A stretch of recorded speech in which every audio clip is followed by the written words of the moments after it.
ये दूर दूर तक दिखाई दे रहा पानी और जंगली पौधों से घिरा क्षेत्र जिला गांधरबल में स्थित प्रसिद्ध वेटलैंड शालाबुक है। 33 हेक्टेयर के कुल क्षेत्रफल के साथ ये वेटलैंड 16.75 वर्ग किलोमीटर में फैला हुआ है। ये कई प्रकार के जंगली पौधों और जानवरों का घर है जो अक्सर पर्यटकों को भी आकर्षित करता है। कहने को तो ये वेटलैंड है यानी प्रवासी पक्षियों का घर, जो हर साल सर्दियों के मौसम में हजारों किलोमीटर का सफर तय कर यहाँ पहुँचते हैं। लेकिन शालाबुक वेटलैंड में छाई खामोशी और वीरानगी साफ तौर पर यह बता रही है कि शायद इस जगह से अब प्रवासी पक्षियों का मोह भंग हो गया है, जिसका बड़ा कारण वेटलैंड की देखरेख करने वाला विभाग और अधिकारी है। स्थानीय लोगों का कहना है कि पहले यहाँ भारी संख्या में प्रवासी पक्षी आते थे और आजकल यहाँ पर पक्षियों की चहचहाहट गूंजा करती थी, लेकिन रखरखाव के अभाव के चलते अब प्रवासी पक्षी यहाँ नहीं दिखाई दे रहे। लोगों का साफ तौर पर कहना है कि यहाँ के लिए काफी पैसा आता है, लेकिन वो कहाँ जाता है इसका किसी को पता नहीं। इसलिए मामले जिम्मेदार विभाग और विभागीय अधिकारियों को जवाबदेही बनाए जाना चाहिए।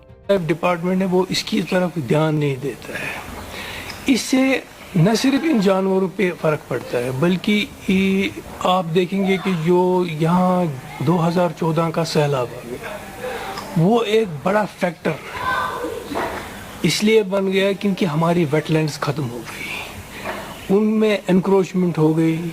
जब इन पे ध्यान नहीं दिया गया टाइम पे, तो लोगों ने इन पर एनक्रोचमेंट किया, इनको मतलब इस पे लोग सेटल हो गए।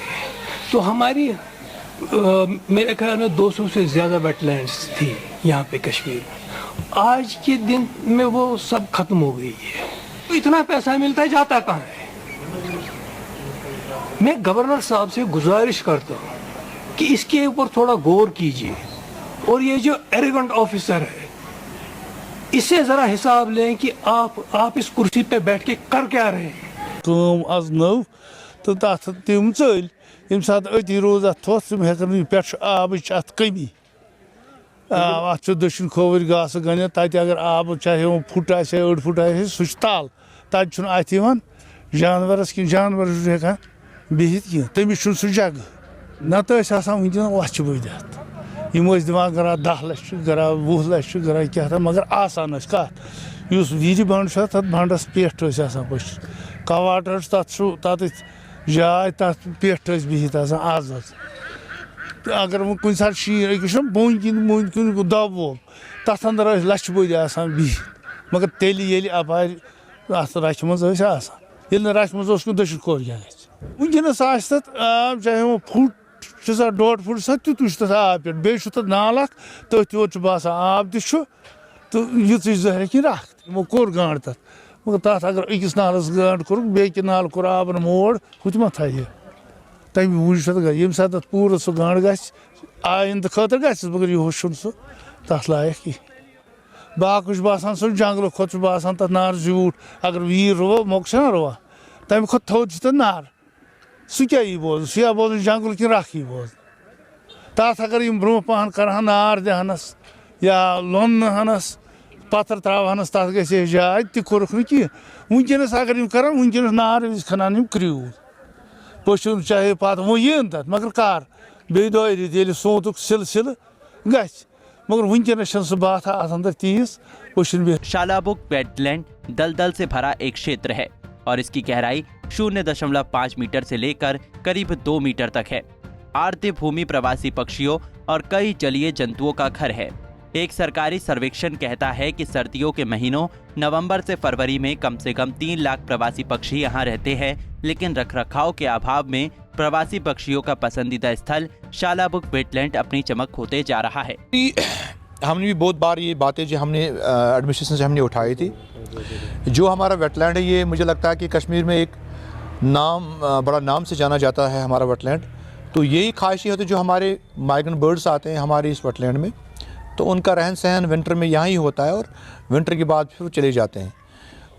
कुछ सालों से पैसा भी इसमें बहुत खर्च हुआ है, पता नहीं कि इसमें टेक्निकली कहाँ पे फॉल्ट हो रहा है, क्योंकि ये एक तो उसमें पानी स्टोर नहीं हो रहा है, दूसरा वहाँ पे जब पानी नहीं स्टोर नहीं होगा तो फिर बर्ड्स वहाँ पे नहीं आ सकते हैं। जैसे आप होकर सर को देखेंगे तो इस टाइम पे वहाँ पे बर्ड्स आ गए हैं, आप डल लेक को देखिए वहाँ पे बर्ड्स आ गए क्योंकि वहाँ पानी का अरेंजमेंट है। यहाँ पे सबसे बड़ी प्रॉब्लम जो है, पहले इसमें विंटर में वहाँ पे घास को जलाया जाता है, उसकी बू आती है जानवरों को, बर्ड्स को, फिर वो वहाँ बैठते नहीं है। इसके अलावा जो एडमिनिस्ट्रेशन है, जो इसे कंसर्न, इसे डिपार्टमेंट जो इसके साथ वाबस्ता मुलाजिम है, ऑफिसर साहिबान है, तो मुझे लगता है कि उन पे इतना ये तवज्जो नहीं है कि जो हम इतना पैसा, सरकार का पैसा, जो लोगों का पैसा होता है, उसको हम खर्च करते हैं। और एक अच्छी जगह है ये, जहाँ पे पूरे वर्ल्ड में एक मैसेज आती है और पूरे इंडिया में हमारी मैसेज आती है कि वेटलैंड जो है शालाबुग में, वहाँ पे एक अच्छा वहाँ स्पेस है बर्ड्स को रहने के लिए, स्कोप है वहाँ पे। मगर बदकिस्मती सालों से ये है ना डिफंग हुआ है। तो मैं एलजी सरकार से ये गुजारिश करता हूँ, इस पर फौरी तौर कार्रवाई होनी चाहिए कि हमारा इलाका जो आंचार से लेके यहाँ तक शालाबुग जो एरिया इसमें पड़ता है, सारे लोग एक नज़ारा देखते थे इस वेटलैंड के ऊपर, मगर आज जब हम देख रहे हैं सिचुएशन, ये वेटलैंड टोटली डिफंग है। तो इस पर कार्रवाई होनी चाहिए। जितना भी पैसा खर्च हुआ है, तो कहाँ पे इसमें इनकी चूक हुई है, पानी कैसे जमा हो रहा है वहाँ पे, इसके कंसर्न में एक हमारा फिशरीज़ का नाला था, जिसमें लोगों ने पहले एतराज़ किया था कि जो आपको पानी स्टोर करना है, अब अपनी वेटलैंड का पानी स्टोर करो। बट अगर हम देखेंगे जो फिशरीज़ का नाला, उसका जो लेवल है पानी का, वो बहुत डाउन है। तो इनने जो रिंग बंड लगाया वहाँ पे, पानी उसमें जमा ही नहीं होता है, ऊपर तक इनको ले जाना पड़ा। फिर वो पता नहीं कैसे वो पानी को स्टोर करेंगे वहाँ पे, कब ओवरफ्लो हो जाएगा और पानी बाहर चला जाएगा। तो हम चाहते हैं कि जितना भी पैसा वहाँ पे खर्च हुआ है, उस पर कार्रवाई होनी चाहिए। बता दें कि शालाबुग वेटलैंड अब धीरे धीरे बंजर भूमि में बदल रहा है। पानी के अभाव में पीली भूमि अब सूनी दिखाई देती है, जिसमें भेड़ों और अन्य जानवरों के झुंड चरमते देखे जा सकते हैं। सही मायने में कहें तो शालाबुग वेटलैंड अब प्रवासी पक्षियों को अनुकूलित वातावरण देने में विफल रहा है, जबकि वेटलैंड को बचाने के लिए कोई उचित कदम नहीं उठाया जा रहा। गांदरबल से मीर आफ्ताब, पंजाब केसरी टीवी।